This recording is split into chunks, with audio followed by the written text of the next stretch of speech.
Hello everyone. सबसे पहले तो यार हैप्पी न्यू ईयर सबको, क्योंकि आज है 1 जनवरी।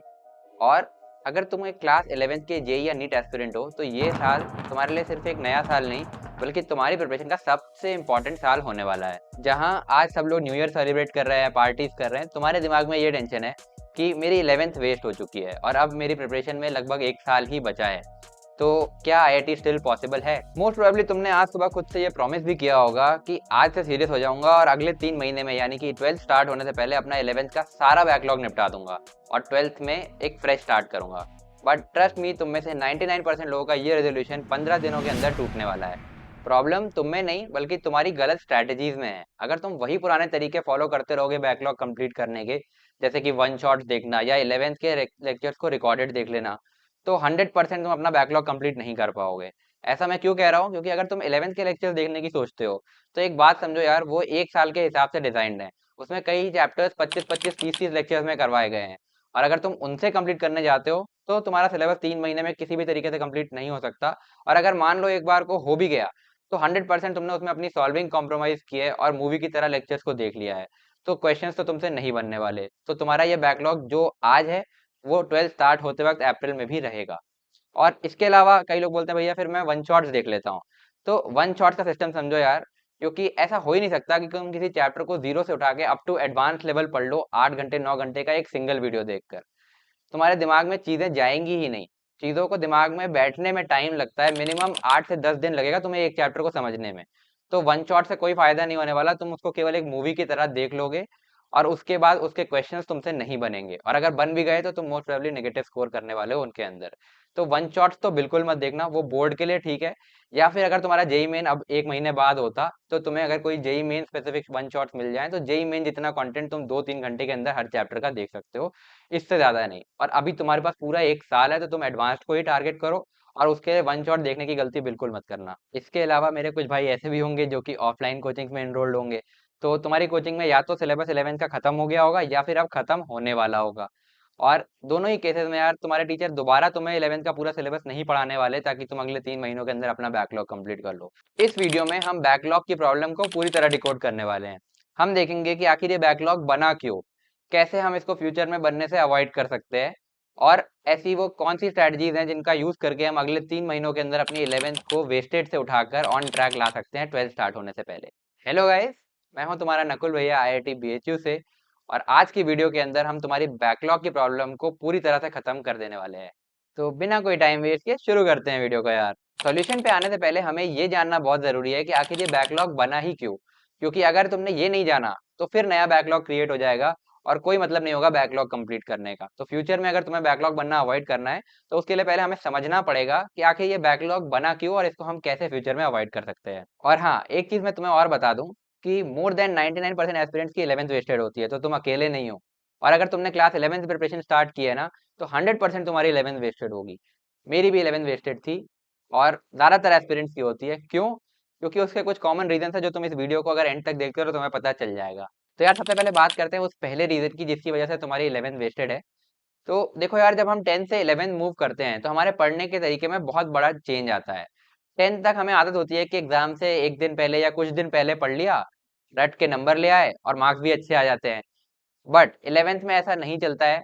11th में अगर तुम्हें जेई या नीट या किसी भी सीरियस कॉम्पिटेटिव एग्जाम की तैयारी कर रहे हो तो तुम्हें पहले दिन से सीरियस रहना होता है। लेक्चर्स को एकदम ध्यान से सुनना होता है, एक एक चीज को समझ के पढ़ना होता है। और केवल यहाँ पर ये खत्म नहीं होता, इसके बाद तुम्हें लेक्चर से 2 गुना सॉल्विंग करनी होती है। बट हमें तो इस चीज की आदत नहीं है, हम तो 10th तक रट के पढ़ते हुए आए हैं। तो होता क्या है कि जब तक तुम इस सिस्टम को समझ पाते हो तुम्हारे ऑलरेडी 2-3 चैप्टर्स खत्म हो चुके होते हैं तुम्हारी कोचिंग में और तुम्हारा बैकलॉग बन चुका होता है। इसके बाद तुम कंफ्यूज होते हो कि अब मैं पहले उन चैप्टर्स को कंप्लीट करूं या करंट चैप्टर पर फोकस करूं। और मजे की बात यह है कि 11th के सारे चैप्टर्स, मेनली फिजिक्स में तो ऐसा ही है कि पिछले चैप्टर पर डिपेंडेंट है। तुम सेंटर ऑफ मास नहीं पढ़ सकते अगर तुमने काइनेमेटिक्स और एनएलएम अच्छे से नहीं समझा है तो इसी वजह से वो बैकलॉग पाइल अप होता जाता है और एंड में आके तुम बोलते हो कि भैया मेरी 11th वेस्ट हो गई, अब मैं क्या करूँ। दूसरा रीजन जो बहुत ही कॉमन रीजन है आज के टाइम पे वो है टीचर चेंज।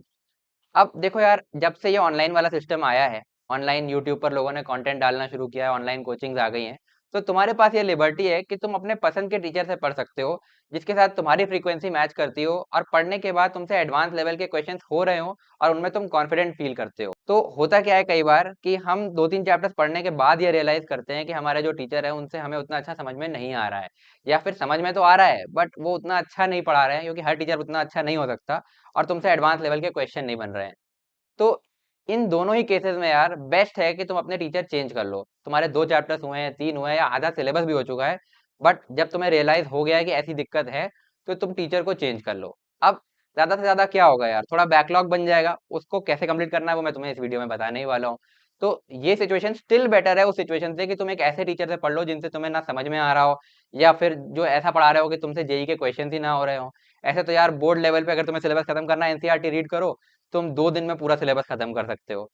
तो इस चीज का ध्यान दो, और अपने पसंद के टीचर से पढ़ो, उस टीचर से पढ़ो जिससे तुम्हें समझ में आता है और तुमसे क्वेश्चंस बनते हैं। मैंने खुद 12th के मिड में आके ये रियलाइज किया था कि मेरे मैथ्स और केमिस्ट्री के टीचर उतना अच्छा नहीं पढ़ा रहे थे। हालांकि मैथ्स के टीचर मेरे कोचिंग में कई बार चेंज हुए, क्योंकि हमारा कोविड का टाइम था। तो मेरे ऑफलाइन कोचिंग में जो मैथ्स और केमिस्ट्री के टीचर्स थे वो अप टू एडवांस लेवल नहीं पढ़ा रहे थे।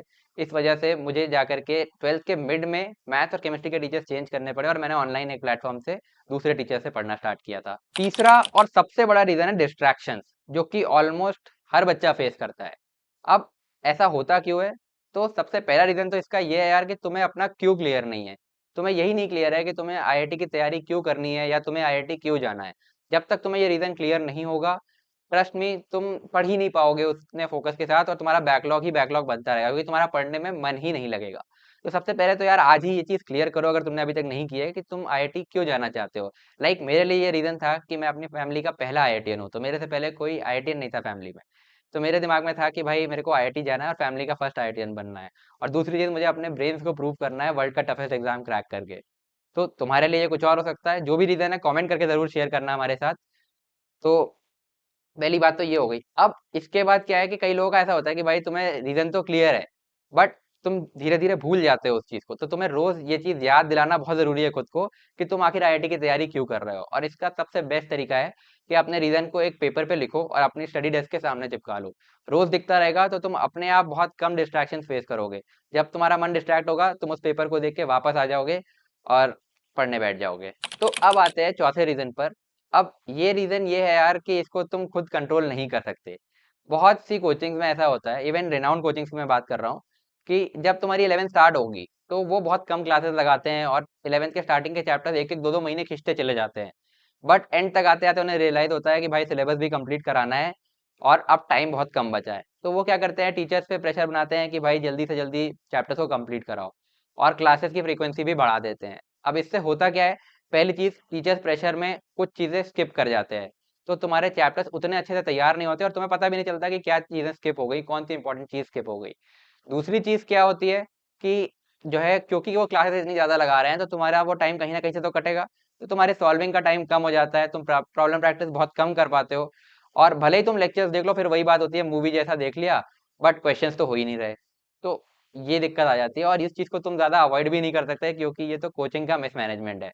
हाँ, इसको तुम एक ही तरीके से अवॉइड कर सकते हो, मैंने तो ये चीज फेस करी थी अपनी प्रिपरेशन में।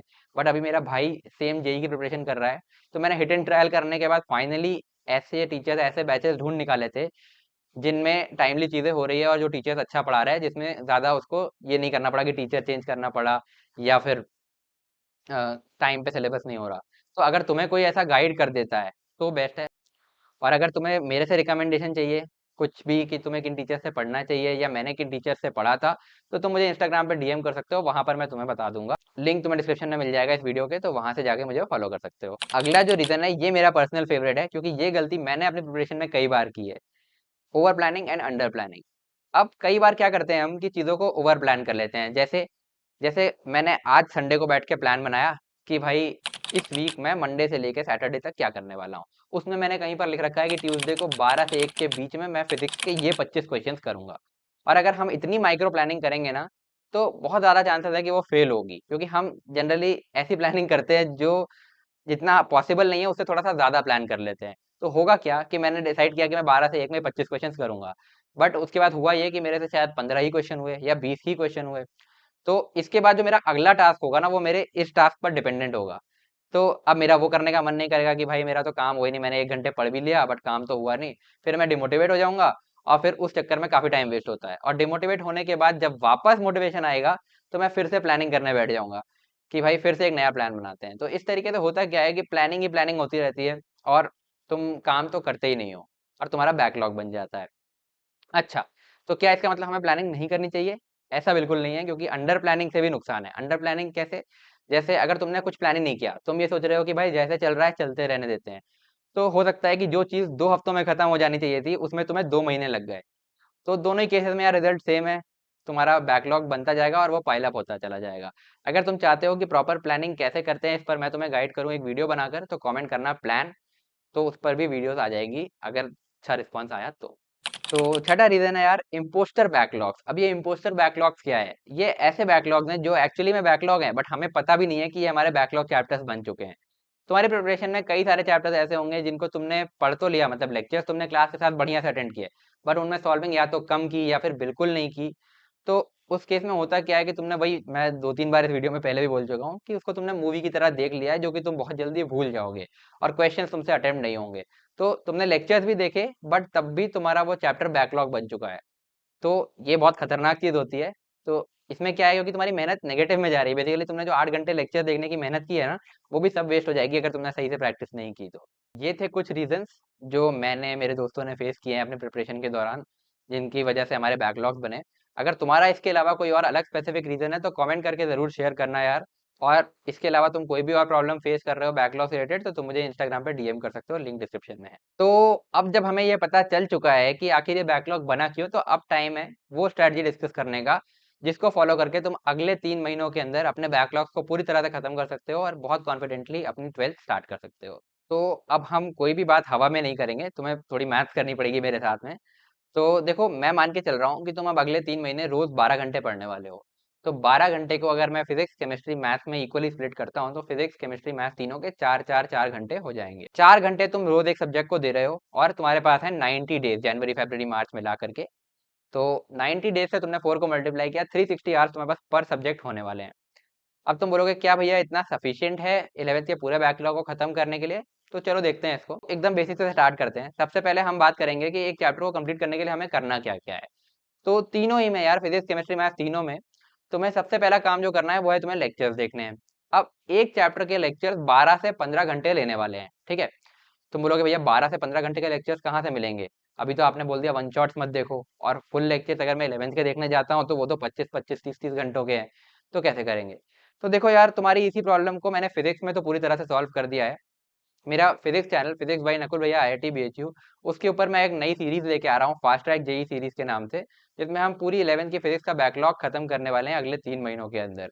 और वो सीरीज मैंने बनाई ऐसे है कि वो केवल बैकलॉग कंप्लीशन को टारगेट करती है। मेरे टाइम पे ऐसी कोई सीरीज नहीं थी, तो मैंने इसीलिए ये सीरीज बनाई है, ताकि जिन लोगों को बैकलॉग कंप्लीट करना है, क्योंकि मैंने सेम प्रॉब्लम अपने टाइम पे फेस की थी और मुझे भी समझ में नहीं आ रहा था कि भाई करें क्या, उस चीज को जरूर चेकआउट कर सकते हो।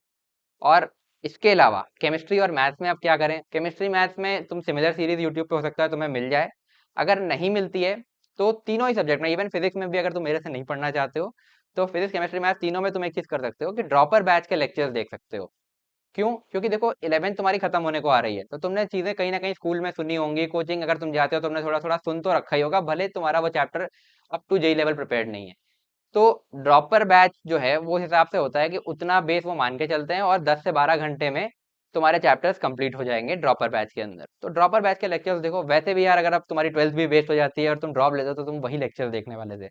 तो ड्रॉपर बैच के लेक्चर्स देखो, वो बेस्ट हैं। तो ठीक है, अब हमने लेक्चर्स देख लिए, बट यहाँ पर काम खत्म नहीं होता है, क्योंकि अगर तुमने केवल ये करके छोड़ दिया और तुम अगले चैप्टर पे मूव कर गए, तो तुम्हारा चैप्टर बनेगा इम्पोस्टर बैकलॉग, और फिर ये 12-15 घंटे लेक्चर देखने के ये भी तुम्हारे हो जाएंगे बेकार। इसके बाद अब हमें क्या करना है? हमें करनी है सॉल्विंग। सॉल्विंग में मैं मान के चल रहा हूँ कि तुम अगर 200 से 250 क्वेश्चन पर चैप्टर कर लेते हो अच्छी क्वालिटी के, तो इतना मोर देन इनफ है। ये 200 से 250 क्वेश्चन करने में तुम्हें टाइम कितना लगेगा? मैं मान के चल रहा हूँ तुम 1 घंटे में 10 क्वेश्चन करते हो, हालांकि ये स्पीड ज्यादा होनी चाहिए क्योंकि तुम्हें जेई मेन में 1 घंटे में 25 क्वेश्चन करने हैं, है ना? बट मैं मान के चल रहा हूँ चलो 1 घंटे में 10 क्वेश्चन करते हो। तो अगर तुम इस तरीके से देखो तो तुम्हें 200 से 250 क्वेश्चन करने में 20 से 25 घंटे लगेंगे।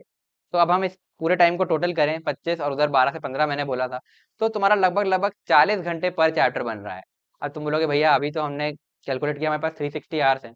तो इस तरीके से हम टोटल कितने चैप्टर्स फिजिक्स केमिस्ट्री में ऐसे कर पाएंगे, 9 चैप्टर्स कर पाएंगे, 360/49। बट अगर अब तुम देखो फिजिक्स में तुम्हारे लगभग लगभग 12 चैप्टर्स हैं, मैथ्स में 13 चैप्टर्स हैं और केमिस्ट्री में भी 12-13 चैप्टर्स हैं। तो अब तुम बोलोगे भैया क्या हम 3-3 4-4 चैप्टर्स तीनों में छोड़ दें? तो मैं तुमसे बोलूंगा यार बिल्कुल छोड़ दो, क्योंकि ऐसा है कि चैप्टर को up to advance level prepare करना जरूरी है, ना कि ये कि तुम पूरा सिलेबस जल्दी से निपटा दो। ठीक है। हाँ, अगर तुम वो 10 घंटे वाला जो 10 क्वेश्चन पर आवर वाला टाइम है उसको कम करके और किसी चैप्टर को 30 आवर्स में निपटा सकते हो, तो तुम 12 चैप्टर्स कर सकते हो और तुम्हारा पूरा ही बैकलॉग कवर हो जाएगा। बट मैं रिकमेंड करूंगा कि तुम ज्यादा अपने आप को ओवर पुश मत करो इस चीज में, चीजों को समझ के पढ़ो। अगर 40 घंटे भी लग रहे हैं तो 2-3 चैप्टर्स छोड़ दो और उनको तुम 12th में पैरेलली कवर कर सकते हो और आराम से अपना बैकलॉग खत्म कर सकते हो। बट अब इसके बाद तुम्हारा क्वेश्चन ये होगा कि भैया कौन से 3-3 चैप्टर्स छोड़ दें? तो इसके लिए मैंने तुम्हारे लिए एक कंप्लीट प्लान बना रखा है, जिसमें मैंने तुम्हें डे वाइज मेंशन किया है कि जैसे 1 से 10 जनवरी तुम्हें ये चैप्टर्स करने हैं फिजिक्स केमिस्ट्री मैथ्स के, फिर 11 से 20 ये करने हैं। इस तरीके से तुम्हारे लिए पूरा प्लान बना रखा है। वो मैंने तुम्हारे साथ अपने टेलीग्राम चैनल पर शेयर कर दिया है, लिंक तुम्हें डिस्क्रिप्शन में मिल जाएगा, बाकी मैं यहाँ पे क्यूआर भी लगा देता हूँ। तो जल्दी से जाकर उसको ज्वाइन कर लो और उस पीडीएफ को डाउनलोड कर लो और उससे तुम अपना बैकलॉग आज से कंप्लीट करना स्टार्ट कर सकते हो। तो अब मैं तुम्हें एक चीज़ और बता दूं कि ये 200 से 250 क्वेश्चन तुम्हें करने कहाँ से हैं। कोई भी अच्छी एडवांस लेवल बुक उठाओ, जैसे कि मैंने अपने टाइम पे सेंगेज करी थी। उसकी अगर तुम जो थ्योरी के बीच में इलस्ट्रेशंस और जो कॉन्सेप्ट एप्लीकेशन एक्सरसाइजेज होती हैं उतना भी कर लेते हो तो इतना मोर देन इनफ है। तो इतना कर लो और अगर इसको करने के बाद तुम्हारे पास और टाइम बचता है तो तुम जेई मेन के पीवाईक्यूज कर सकते हो 2025 से उल्टे ऑर्डर में जाते हुए, 25 24 23 इस तरीके से करते हुए। अगर 20 तक भी कर लेते हो तो बहुत ज्यादा क्वेश्चन हो जाएंगे। और एडवांस के लिए तुम 2000 से लेकर के 2025 तक के पीवाईक्यूज कर सकते हो। तो यार अब पूरा रोड मैप और स्ट्रेटजी मैंने तुम्हें बता दी है, अब बारी है इसको एग्जीक्यूट करने की। अब एक भी दिन वेस्ट मत करो, आज ही से लग जाओ। मेरे चैनल पर, फिजिक्स वाले चैनल पर, फिजिक्स बाय नकुल भैया IIT BHU पर फास्ट ट्रैक जेई का पहला लेक्चर आउट है और उसके अलावा उसका इंट्रो वीडियो भी आउट है। तो उनको जल्दी से जाके देखो और आज ही से अपना बैकलॉग कंप्लीट करना स्टार्ट कर दो। और अगर तुम अपनी फिजिक्स की प्रॉब्लम को पूरी तरह खत्म कर देना चाहते हो तो मेरा physics channel physics bye Nakul भैया IIT BHU सब्सक्राइब कर लो।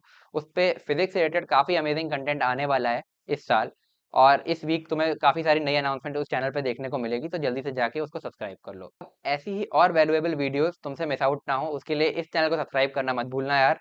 अगर वीडियो पसंद आई है तो वीडियो को लाइक जरूर करना और अपने दोस्तों के साथ भी शेयर करो। इसके अलावा अगर तुम्हें ये वीडियो जरा भी हेल्पफुल लगी है तो कमेंट्स में एक हार्ट जरूर ड्रॉप करके जाना, मुझे ये भी पता चलेगा कि कितने लोगों ने एंड तक ये वीडियो देखी है। तो मिलते हैं यार नेक्स्ट वीडियो में, till then stay motivated and keep studying. Bye.